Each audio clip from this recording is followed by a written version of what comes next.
Merci, Monsieur le Président, Madame la Ministre, chers collègues. Le constat est clair et partagé. Les accompagnants d'élèves en situation de handicap et les assistants d'éducation demeurent une catégorie précaire, mal reconnue et mal rémunérée. Invisibilisés dans nos politiques publiques, les AESH sont pourtant plus de 140 000 en France et constituent des personnels essentiels pour que les enfants en situation de handicap ne soient pas des élèves entièrement à part, mais des élèves à part entière.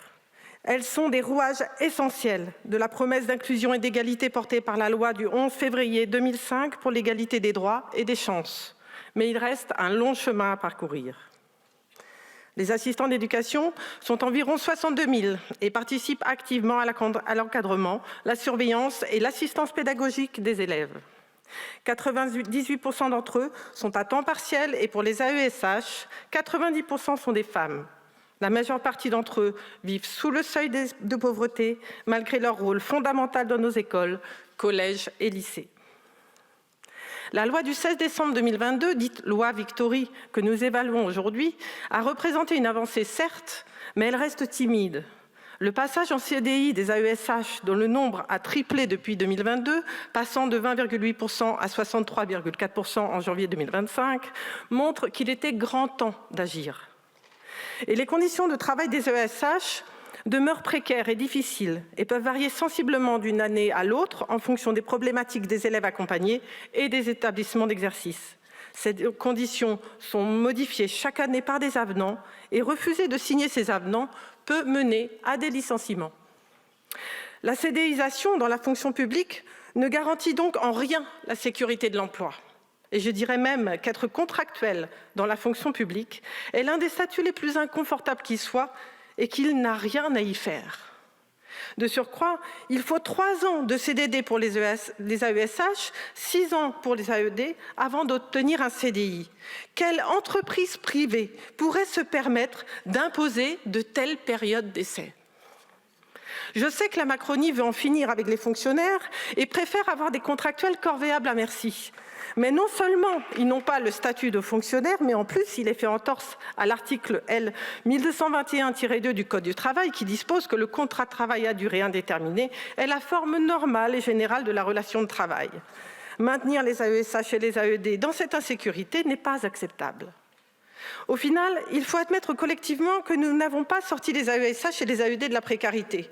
Ils subissent toujours des temps partiels imposés et vivent toujours majoritairement sous le seuil de pauvreté. Cette situation est parfaitement indigne de la part de l'école de la République.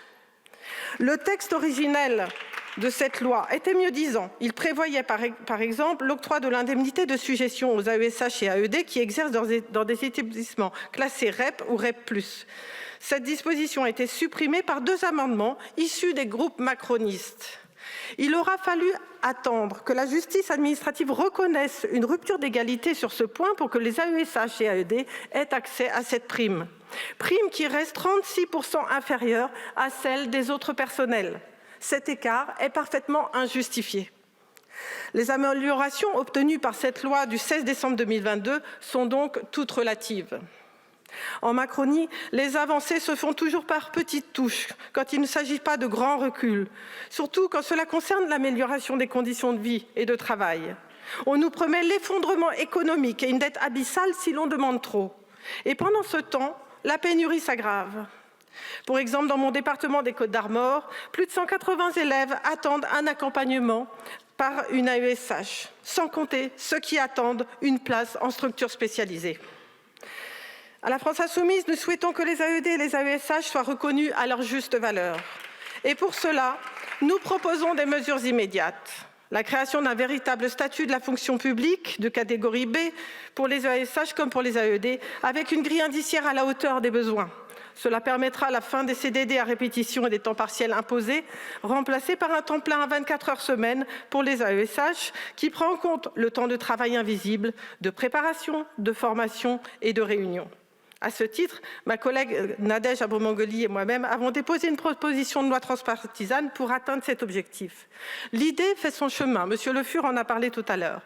Reste maintenant à voter en ce sens lorsque les textes passent en commission et en hémicycle, ce qui n'a pas été le cas il y a 2 ans. Il convient de prévoir également une véritable formation de ces métiers, comportant une véritable prise de poste, une formation initiale préalable à la prise de poste et une formation continue nationale. Nous ne devons plus tolérer cette précarité institutionnalisée dans la fonction publique. Nos enfants méritent mieux, les AESH et les AED également. Je vous remercie.